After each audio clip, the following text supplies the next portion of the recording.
Shalom. Shalom. Selamat pagi. Pagi.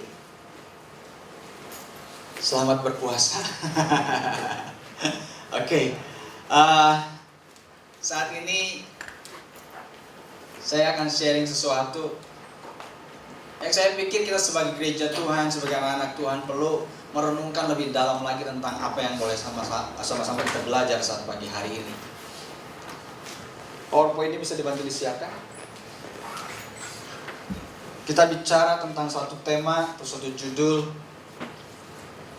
mahkota abadi. Coba katakan dulu kanan kirinya, kamu punya mahkota enggak? Wah, luar biasa ya. Mahkota abadi. Ketika kita bicara mahkota, apa yang terbesit di dalam benak kita? Apa yang terbayang di dalam hati kita, dalam pikiran kita ketika mendengar kata mahkota? Boleh saya minta salah satu menyampaikan tentang ketika mendengar ada satu kata mahkota, apa yang terbayang di dalam benak kita? Ya? Siapa tadi yang menyampaikan? Ada? Tadi suara siapa ya? Jangan-jangan suara Roh Kudus lagi. Apa? Mahkota itu menggambarkan apa? Kekuasaan, kemuliaan.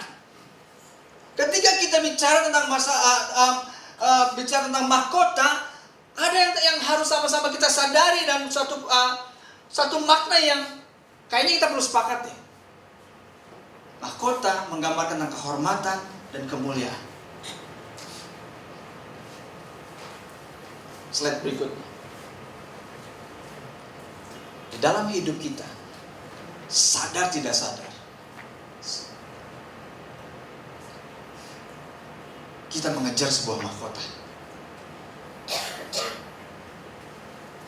Mengejar sebuah kehormatan, mengejar sebuah kemuliaan yang kita percayai ketika kita mau mencapai sana, kita berusaha sedemikian rupa supaya akhirnya mahkota itu disematkan pada setiap kita. Kemuliaan itu disematkan kepada kita. Kehormatan itu disematkan kepada di atas kepala kita. Dan saya merenungkan kalau dalam kehidupan kita sehari-hari, apa sih yang kita kejar? Andaikan dalam profesi kita sebagai seorang karyawan, seorang karyawan, apa yang kita kejar untuk bisa mendapatkan kehormatan itu? Apa yang kita harapkan mahkota itu kita dapat? Kita pasti berpikir, saya pengen mendapatkan penghargaan dari pemimpin kita, bos kita.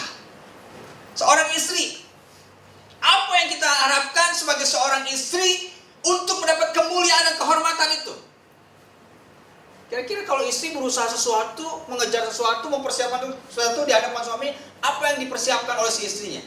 Apa yang dilakukan oleh si istri supaya mendapatkan kemuliaan dan kehormatan di suaminya? Apa? Kira-kira apa? Hah? Wah, ada mulai senyum-senyum. Gue sih nge-gym tiap hari nih. Aduh, saya melihat begitu banyak ketika ada teman-teman yang suka aktif nge-gym. Oh, kamu rajin nge-gym kenapa? Waduh, supaya saya kelihatan tetap fit sama suami saya. Wow, itu yang kamu lakukan supaya kamu melakukan sesuatu supaya dapat suami kamu bangga dengan kamu. Ada juga seorang suami bilang gini, gue harus banting tulang kerja, gue kerja pagi sampai malam, pokoknya supaya apa? Supaya gue dihargai sama istri gue, supaya gue dibilang hebat, sebagai suami yang bertanggung jawab, suami yang bisa menafkahi dengan cukup, supaya apa? Supaya saya dihormati. Sebagai seorang anak berusaha menunjukkan prestasinya supaya apa? Dihargai dan dihormati oleh orang tuanya. Ada begitu banyak upaya yang kita kerjakan, ada suatu banyak upaya yang kita lakukan demi untuk mencapai kehormatan itu. Coba kita lihat berikutnya. Di dalam 1 Korintus 9 ayat 25 dikatakan begini, tiap-tiap orang yang turut mengambil bagian dalam pertandingan menguasai dirinya dalam segala hal. Mereka berbuat demikian untuk memperoleh suatu mahkota yang fana. Tetapi kita untuk memperoleh mahkota yang abadi. Di dalam sebuah pertandingan ada setiap orang yang ikut berlomba menguasai dirinya sedemikian rupa. Dia berusaha bekerja, mungkin dalam konteks pekerjaan dia akan berusaha bekerja sekeras mungkin. Untuk membentuk tubuhnya dia akan berusaha serajin mungkin untuk bisa latihan. Dia berusaha menguasai dirinya, diet segala macam. Oh, diet ini supaya apa? Supaya saya kelihatan bagus badannya. Dia berusaha menguasai dirinya sedemikian rupa. Tapi pertanyaannya, apakah semua yang kita kerjakan itu akan berujung untuk mencapai mahkota yang abadi atau mahkota yang fana?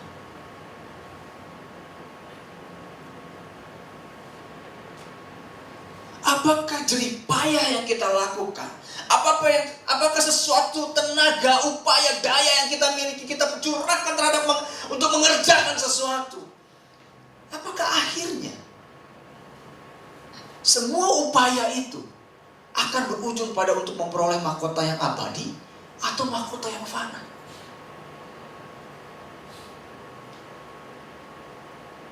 Slide berikutnya.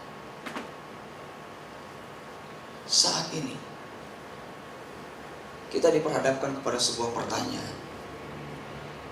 Semua aktivitas kesibukan kita, semua energi yang kita lakukan, entahkah itu di dalam pelayanankah, entah dalam pekerjaankah, entah dalam kehidupan kita sehari-hari kah, apapun yang kita lakukan, yang sampai akhirnya kita mencurahkan waktu kita, tenaga kita untuk hal tersebut, pertanyaannya adalah, apakah kita sedang memperjuangkan sesuatu untuk mencapai mahkota yang abadi atau mahkota yang fana? Apakah kita sedang memperjuangkan sesuatu yang kekal atau yang fana? Ketika kita bangun pagi, kita mempersiapkan segala sesuatu, mengerjakan banyak hal. Pertanyaan yang harus mulai muncul di dalam benak kita setiap kita bangun pagi dan sebelum mengawali semua aktivitas kita. Apakah yang kita kerjakan ini untuk mencapai sebuah mahkota yang abadi atau mahkota yang fana? Itu harus muncul dalam benak kita. Coba kita lihat apa sih yang harus kita kejar di dalam mengerjakan itu.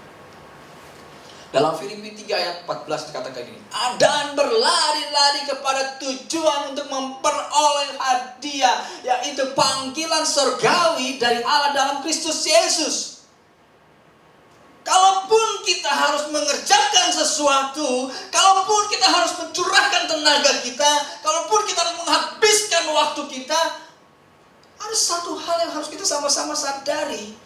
Apakah kita sedang mengerjakan panggilan surgawi itu melalui apa yang sedang kita kerjakan, atau kita sedang mengerjakan satu panggilan yang berdasarkan kepada ambisi manusiawi kita? Pertanyaan yang paling sederhana adalah, apakah kesibukan kita ini itu berpadanan dengan panggilan surgawi, panggilan Tuhan dalam hidup kita?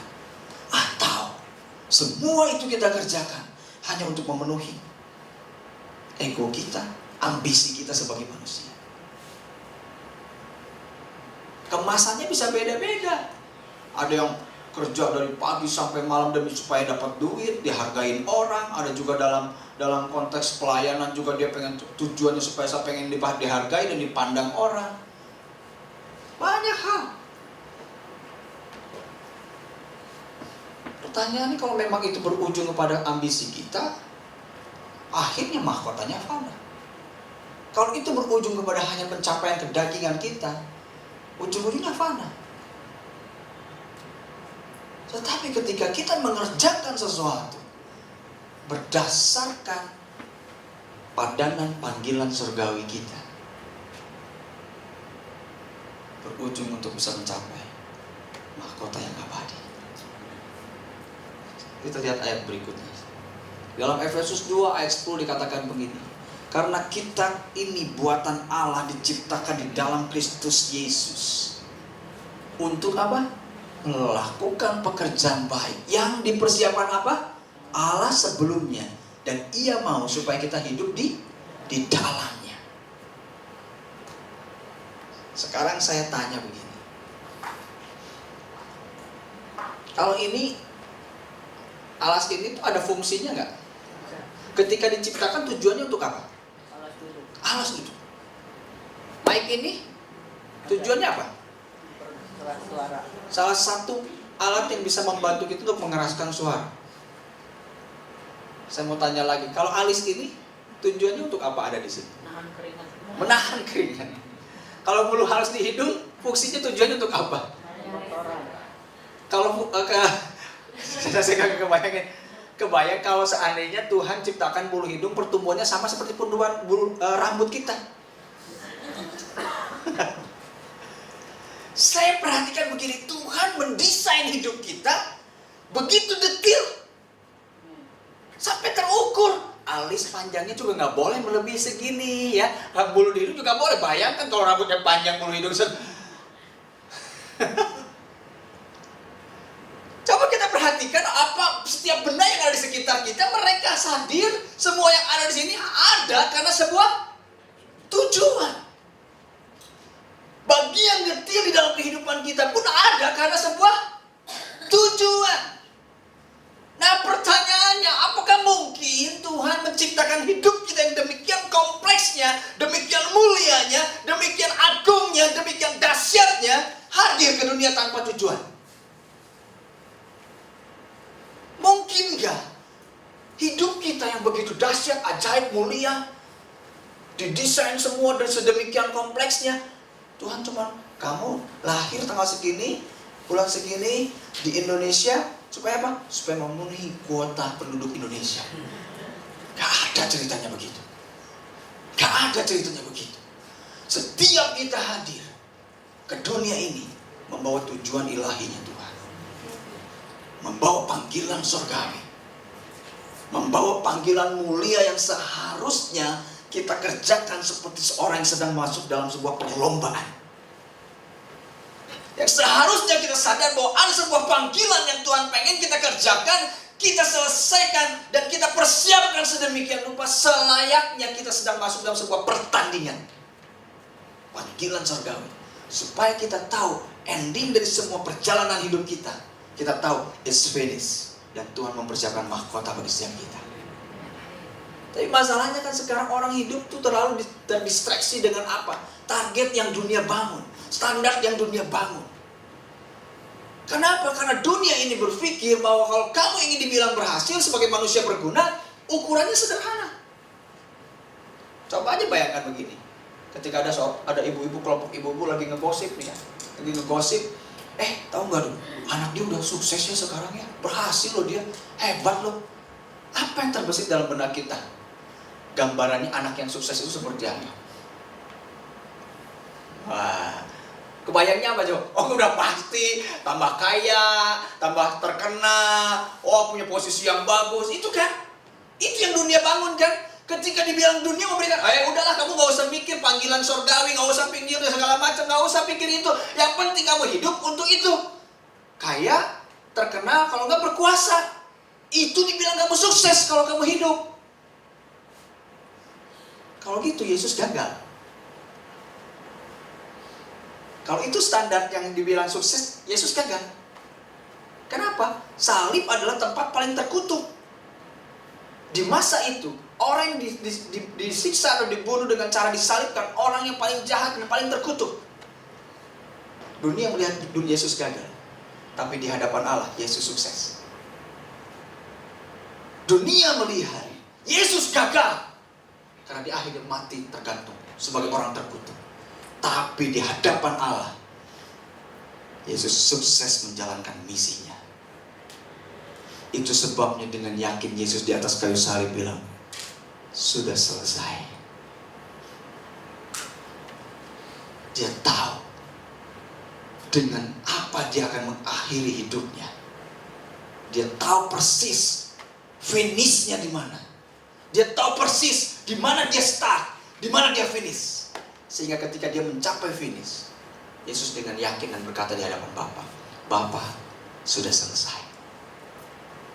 Apa yang Engkau ingin untuk aku kerjakan selama aku hidup di dunia, aku telah menyelesaikannya dengan baik, Bapa. Selesai. Paulus dengan jelas dia berkata ketika menjelang hari-hari terakhirnya dia hidup, aku telah menyelesaikan pertandingan iman dengan benar. Pertanyaannya sekarang, ketika Yesus ada di hadapan kita saat ini, apakah Yesus bertanya, apakah engkau sedang mengerjakan pertandingan yang aku siapkan untuk hidupmu? Apakah engkau sedang mengerjakan panggilan yang aku persiapkan untuk kau selesaikan selama engkau hidup? Tuhan, setahu saya habiskan hidup saya dan waktu saya, tenaga saya untuk cari uang, Tuhan. Saya nggak tahu apakah itu memang yang kau mau untuk aku kerjakan atau tidak. Karena dari sejak sekolah saya dididik begitu, Tuhan. Orang tua saya juga bilang, kamu sekolah yang rajin ya, yang pintar. Kalau sudah besar, kamu pintar cari duit, kerja sekolah yang pintar, ujung-ujung supaya apa? Kamu hebat, bisa jadi cari duit. Dari sejak kecil kita didoktrin bahwa semua pencapaian kita ujung-ujungnya hanya kepada itu.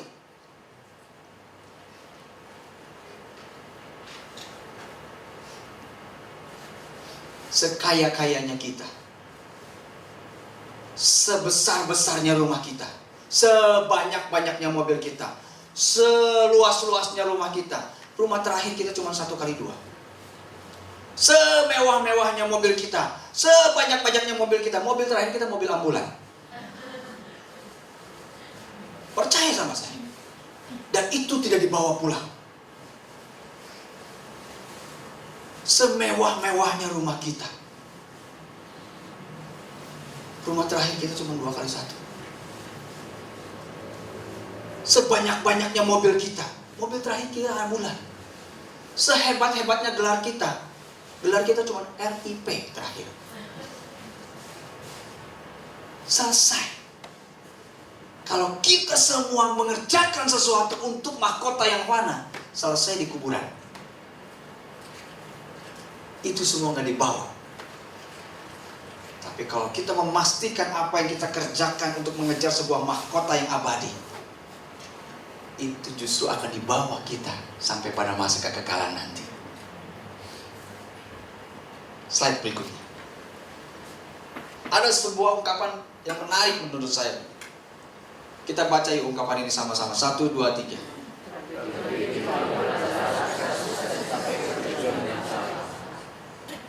Ketika kita dikatakan berhasil, oh gila kamu sukses ya, kamu hebat ya, udah capek-capek mencapai puncak, setelah di puncak, puncaknya salah. Yang benar, iya, ini bukan puncaknya kamu. Lah, gimana saya turun lagi dong? Mending kalau ada waktu buat turun lagi dan naik lagi. Waktunya sudah habis, tenaganya sudah habis. Banyak orang yang ketika baru menyadari tentang memikirkan tentang panggilan Tuhan, banyak orang yang baru mikirin tentang panggilan Tuhan, baru disadarkan tentang panggilan Tuhan ketika menjelang kematiannya. Udah tinggal Yesus aja ngomongnya cuma harus 2 tahap. Yesus, nafas udah terakhir, baru mikir tentang panggilan surgawi. Orang sudah harus mengerjakan dari jauh-jauh hari. Ini untuk memulai start aja udah gak ada tenaga, udah gak ada energinya. Miris sekali ketika kita baru mendengar atau menyadari tentang apa yang harus kita perjuangkan dalam hidup. Hanya tinggal menunggu hari. Sekarang saya tanya sama Bapak Ibu di sini. Pak, kalau Tuhan kasih waktu 3 minggu lagi, seandainya, jangan gitu dong. Seandainya Tuhan kasih waktu hidup 3 minggu lagi, apa yang mau dikerjakan?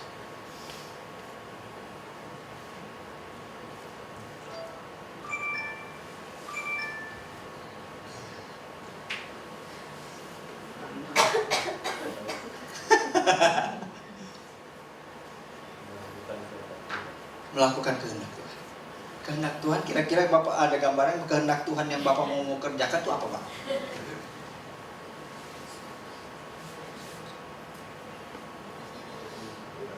Menjadi berkat. Melalui apa, Pak? Kehidupan. Kehidupan yang menjadi berkat yang seperti apa, Pak?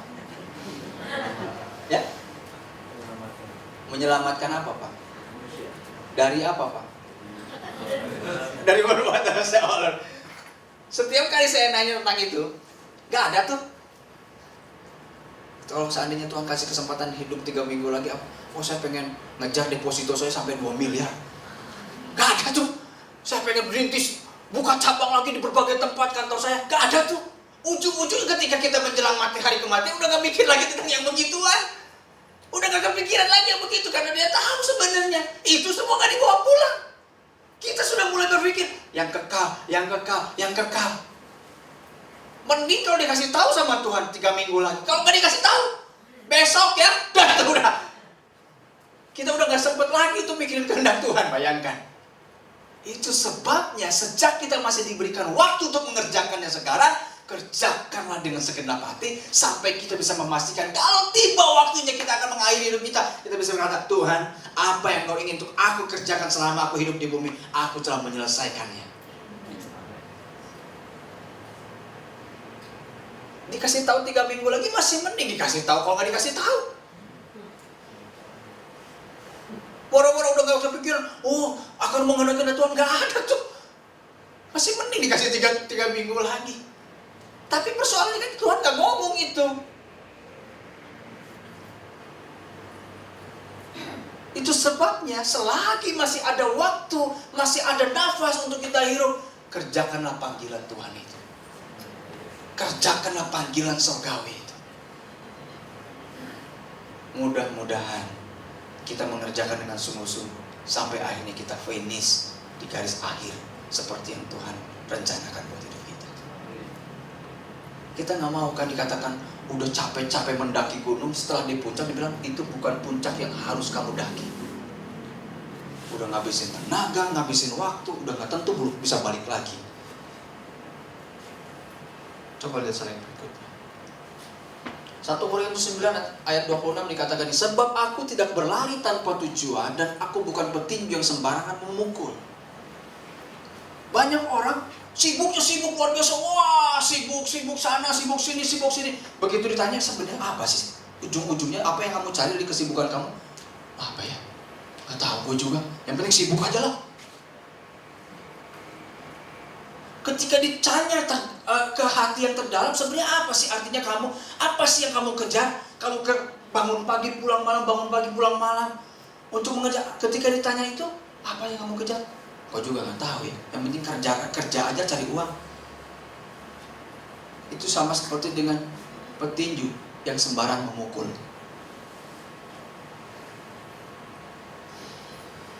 Berlari tanpa tujuan. Lari sana sini. Mana garis finishnya? Gue juga nggak tahu garis finishnya di mana. Nggak tahu garis akhirnya di mana. Tahu-tahu capek dan mati. Coba lihat slide berikut. Kita perlu menyadari ada 2 keterbatasan dalam hidup. Keterbatasan waktu dan keterbatasan tenaga. Untuk mengerjakan panggilan Tuhan itu butuh waktu dan butuh tenaga. Untuk mengerjakan panggilan Tuhan itu, untuk bisa masuk dalam sebuah pertandingan, harus diukur dengan waktu dan tenaga kita. Waktu yang Tuhan sediakan untuk kita mengerjakan panggilan kita itu sudah jelas, 1 hari 24 jam. Dari orang termiskin di dunia sampai orang terkaya di dunia, waktunya sama. 1 hari 24 jam. Tidak ada tambah semakin besarnya deposito waktunya jadi 24 jam setengah. Nggak ada tuh. Waktu kita terbatas. Atau mungkin bisa saja saya bikin batas yang lebih konkret lagi adalah waktu hidup kita terbatas. Waktu manusia hidup sekarang berapa sih manusia Indonesia hidup? Berapa tahun coba kira-kira? 70 ya. Saya hampir rata-rata 70 lah ya. Lebih dari 70 anugerah lah itu mah. Kalau sehat ya. Kalau enggak juga capek juga kalau enggak sehat. 70 80 waktu saya pelayanan ke Manado di pesawat Itu saya ngelihat ada sebuah koran yang cukup menarik perhatian saya. Ketika saya ngelihat itu, ada satu halaman yang akhirnya saya foto.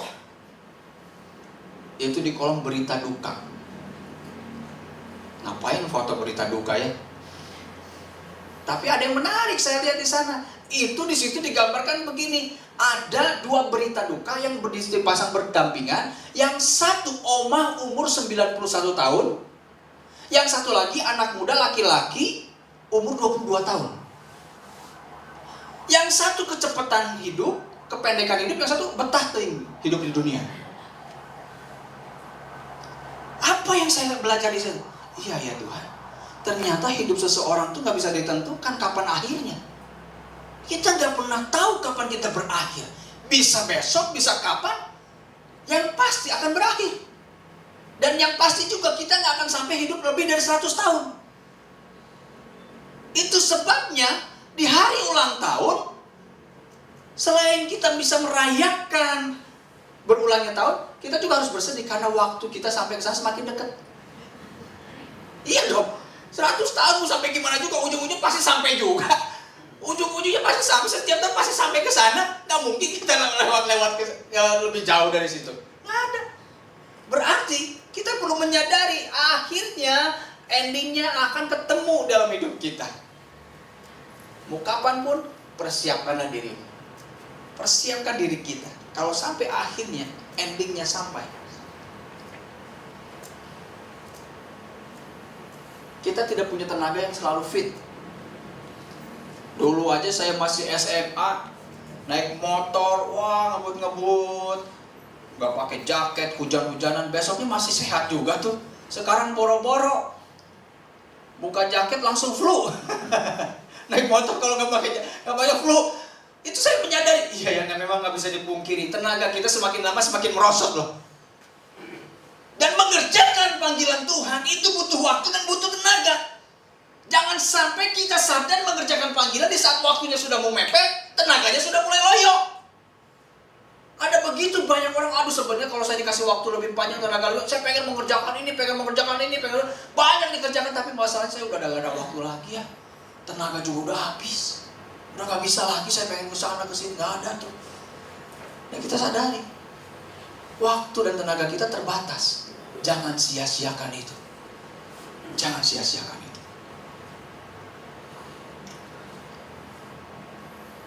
Next. Nah, sasaran hidup kita yang sesungguhnya adalah masuk dalam kota yang mulia ini. Hendaklah kita menyadari, dunia bukan tempat terakhir kita. Dunia hanyalah terminal sementara. Ini bukan tempat akhir kita. Ini hanya sekolah kita untuk masuk dalam kondisi kehidupan yang sesungguhnya adalah di dalam langit dan bumi yang baru bersama dengan Tuhan dan tinggal dalam kekekalan selama-lamanya. Kita baca 2 Petrus 3 ayat 13 sampai 14.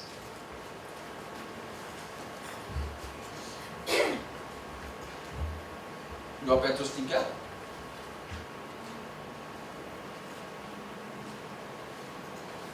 ayat 13 sampai 14. Oke? Kita baca sama-sama. 1 2 3. Tetapi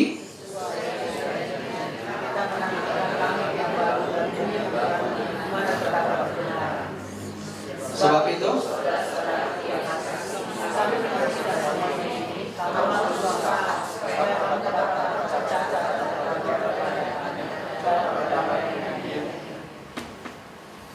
ada langit dan bumi yang baru, di mana kita perlu menanti-nantikan waktunya tiba kita masuk dalam kota yang mulia itu.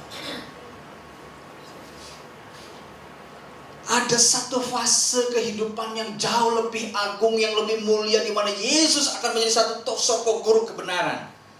Kalau dibilang Yesus adalah presiden terutama yang akan memimpin pada saat itu, di mana tidak ada lagi ketidakadilan, hanya kebenaran yang Tuhan tegakkan di sana. Ada masa itu. Ada masa di mana sesuatu yang kehidupan jauh lebih kekal dalam kehidupan kita, jauh lebih panjang dalam kehidupan kita. Kalau dibilang arti hidup kita di dunia nggak ada kecil banget, nggak ada artinya dibandingkan kekekalan nanti. Masa hidup kita di dunia sementara, semenderita-menderitanya di dunia sementara. Lebih pilih mana, menderita di dunia atau menderita di kekekalan? Tapi banyak orang lebih rela menggadaikan kekekalan nanti demi kenikmatan sementara di dunia ini. Ada begitu banyak orang tidak berpikir tentang kekekalan. Yang penting hidupnya di dunia happy, nikmati aja. Hidup cuma sekali. Salah. Kalau kita menyadari tentang kebenaran firman Tuhan ini, di dunia hanya sementara. Sekolahnya doang. Nanti ujung-ujungnya kita akan masuk dalam satu fase kehidupan yang jauh lebih mulia, jauh lebih agung. Kalau saya membayangkan di sana, itu kan seperti kota. Masa nanti setelah kita hidup itu seperti kota, ada pemerintahan, ada struktur pemerintahan. Yesus sebagai pemimpin tertingginya, ada struktur pemerintahan yang dekat dengan dia sampai akhirnya level terbawah. Ada masyarakat yang dipimpinnya. Jangan dipikir di bumi bos, di sana jadi bos ya. Jangan dipikir di bumi jadi pembantu, di sana jadi pembantu juga, nggak ada. Apa yang kamu buat dalam panggilanmu, itulah yang akan menentukan nanti kehidupanmu nanti di kerajaan yang kekal nanti.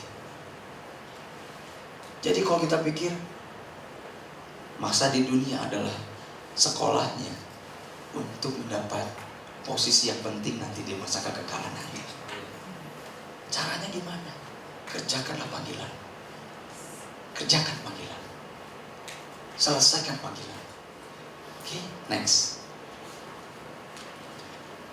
Saya berbayangkan kalau suatu saat kita kembali pulang ke rumah Tuhan, Yesus datang menyambut kita, membuka tangannya di meluk kita, dan dia berkata begini, maka kata Tuhannya itu kepadanya, baik sekali perbuatanmu itu, hai hambaku yang baik dan setia. Engkau telah setia dalam perkara kecil, dan aku akan memberikan kepadamu tanggung jawab dalam perkara besar. Masuklah dan turutlah dalam kebahagiaan Tuhanmu.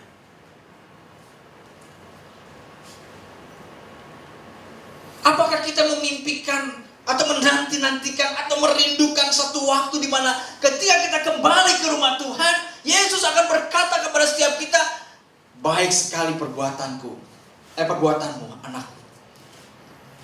Engkau telah setia dalam perkara kecil, dan aku akan memberikan kepadamu tanggung jawab yang besar. Masuklah dalam kebahagiaan. Atau justru di masa-masa terakhir kita menghadap Tuhan, kita berusaha meyakinkan Tuhan, Tuhan, aku kan sudah melakukan mujizat demi namamu. Aku sudah mengusir setan demi namamu. Aku sudah menyembuhkan orang sakit demi namamu. Aku sudah melakukan banyak hal demi namamu. Tapi di saat itu justru Tuhan bilang, nyahlah hai engkau pembuat kejahatan. Aku tidak mengenal engkau. Jangan sampai itu terjadi di dalam hidup kita. Kita berusaha meyakinkan Tuhan dengan apa yang kita buat. Padahal Tuhan bilang, aku gak pernah nyuruh kamu melakukan itu.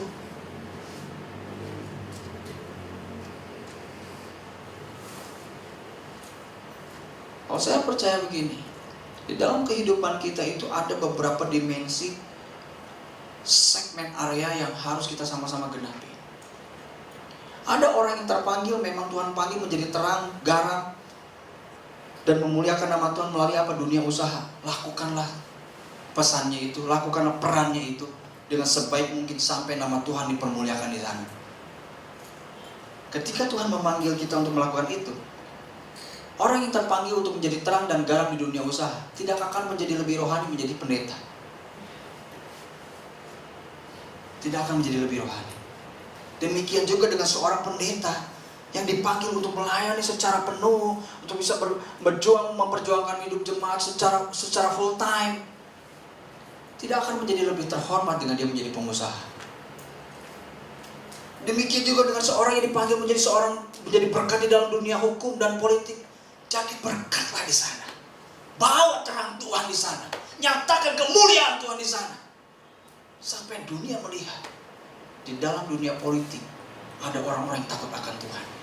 Di dalam dunia hukum ada orang-orang yang takut akan Tuhan. Di dalam dunia bisnis ada orang-orang yang takut akan Tuhan. Karena sesungguhnya semuanya itu dipercayakan kepada anak-anak Tuhan. Cuman karena anak Tuhan tidak mengambil perannya, akhirnya diambil oleh orang-orang yang tidak takut akan Tuhan. Lakukanlah peran itu dengan segenap hati. Ketika Tuhan memberikan panggilan dalam setiap kita. Saya ketemu ada beberapa teman pengusaha. Ketika dia terpanggil melayani, dia banyak meninggalkan bisnisnya demi akhirnya jadi gembala seperti demikian. Tiba-tiba Tuhan ngomong gini, aku tidak memanggil kamu jadi seorang gembala. Itu karyawan kamu yang 1.200, itu yang harus kamu gembalakan. Akhirnya dia balik lagi. Karena ketika dia ini usahanya berantakan. Dia bilang, engkau menjadi gembala buat karyawan kamu yang 1.200 orang itu. Gembalakanlah mereka. Jadilah terang di sana. Sampai nama Tuhan dipermuliakan. Setiap kita punya panggilan yang harus kita selesaikan. Ketika kita berhasil mengenali panggilan itu, kita akan tahu di mana finishnya. Saya terpanggil untuk melayani Tuhan dalam dunia pendidikan. Beberapa teman ngajak bisnis properti lah segala macam. Saya sih sempat tergoda karena saya sempat mencoba juga. Cuman gagal terus. Akhirnya saya merenungkan kayaknya memang Tuhan gak di situ. Saya benar-benar fokus mencurahkan waktu hidup saya di pendidikan. Sampai saya merenungkan begini. Suatu saat saya meninggal, apa yang ingin saya harapkan tertulis di batu nisan saya. Saya berharap Sandi telah hidup dalam mempengaruhi dunia pendidikan di Indonesia. Pertanyaan saya saat ini, kalau suatu saat kita meninggal, apa yang ingin kita tertulis di batu nisan kita? Gak mungkin kan kita akan merasa bangga dengan tulisan si Benny meninggal tanggal sekian, meninggal tanggal sekian, telah melunaskan cicilan motor dengan baik. Miris kalau cuma itu doang yang tertulis di sana. Tidak ada legacy yang kita mau sama-sama tinggalkan bagi generasi berikutnya.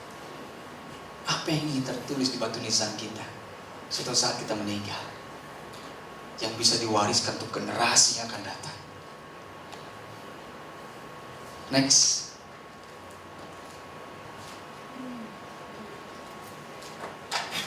Suatu saat kita akan sampai ke sini. Di Wahyu 3 ayat 11. Yuk kita baca sama-sama di ayat ini. Wahyu 3 ayat 11.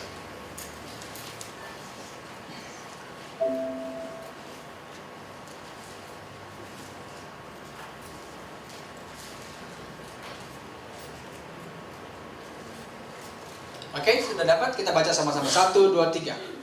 Aku akan segera.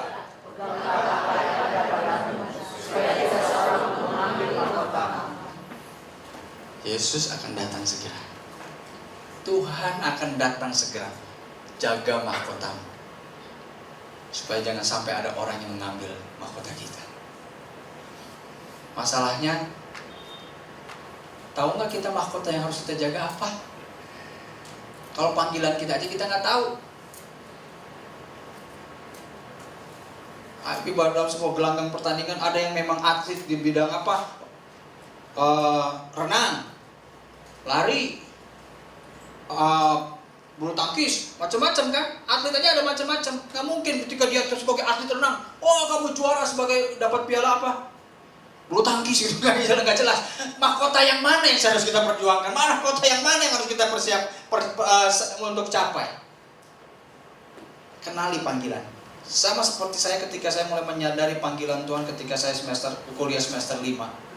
Tuhan mulai kasih visi tentang membangun sekolah. Tahun 2004, Tuhan kasih kesempatan untuk saya mulai membangun sekolah. Pada saat itu saya umur 26 tahun. Sejak saat itu, saya mulai seminar kemana-mana, nulis buku, segala macam. Kadang-kadang orang yang mengundang seminar tuh kaget. Pak Sandi, masih muda ya Pak ya? Wajahnya kayak wajah gak percaya gitu saya punya sekolah. Saya pikir, emang harus nunggu ubanan dulu baru boleh punya sekolah ya? Ketika saya tahu panggilan Tuhan itu, saya berdoa terus sampai akhirnya memang Tuhan wujudkan lebih cepat daripada yang saya bayangkan memang. Umur 26 tahun Tuhan kasih kesempatan saya mulai merintis sampai saat ini. Nggak kebayang kalau sampai saat ini ketika saya mulai bicara seminar ke berbagai tempat, sampai kadang-kadang ketika dalam peserta seminar itu saya tanya, kasih pelatihan buat guru-guru, ditanya, Bu, udah berapa tahun Ibu ngajar? Oh Pak, saya mau udah 23 tahun. Waduh Bu, waktu 23 tahun lalu saya masih anak SD Bu. Tapi saya percaya, ketika kita mengerjakan panggilan Tuhan, ada otoritas yang Tuhan kasih. Ketika saya mengkonseling keluarga-keluarga dalam hal mendidik anak, waktu itu saya masih belum punya anak. Masih arahan begini, cara ngedidik anak tuh gini. Mereka mau dengar ya, padahal saya nggak punya anak. Ada otoritas yang Tuhan kasih ketika kita mengerjakan panggilan Tuhan. Ada otoritas yang Tuhan berikan ketika kita mengerjakan panggilan Tuhan. Saat ini sekolah sudah 12 tahun. Dari mulai staf 2 orang, sekarang ada sekitar 35 staf yang kerja di dalam. Saya nggak kebayang itu bisa terjadi. Saya nggak kebayang dari mulai bertanggung jawab buat hidup 2 orang sampai akhirnya 35 orang ada di dalamnya. Saya nggak kebayang kalau sampai Tuhan percayakan itu lebih jauh lagi. Tapi semua itu terjadi dan bermula ketika saya mulai agree dengan apa yang menjadi panggilan Tuhan dalam hidup saya. Tuhan, saya mau Tuhan. Semua ambisi ditinggalkan, fokus dengan panggilan yang Tuhan kasih. Kerjakan dengan setia sampai saya mati.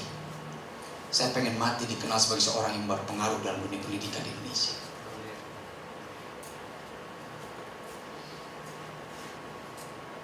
Kalau kembali ke slide, kadang-kadang ketika saya melihat fenomena akhir ini, waktu saya SMP mendengar seminar tentang akhir zaman ya, nggak kebayang dulu, nanti akan menjadi seperti Sodom dan Gomora segala macam, laki-laki dengan laki-laki, orang kasih orang semakin dingin segala macam.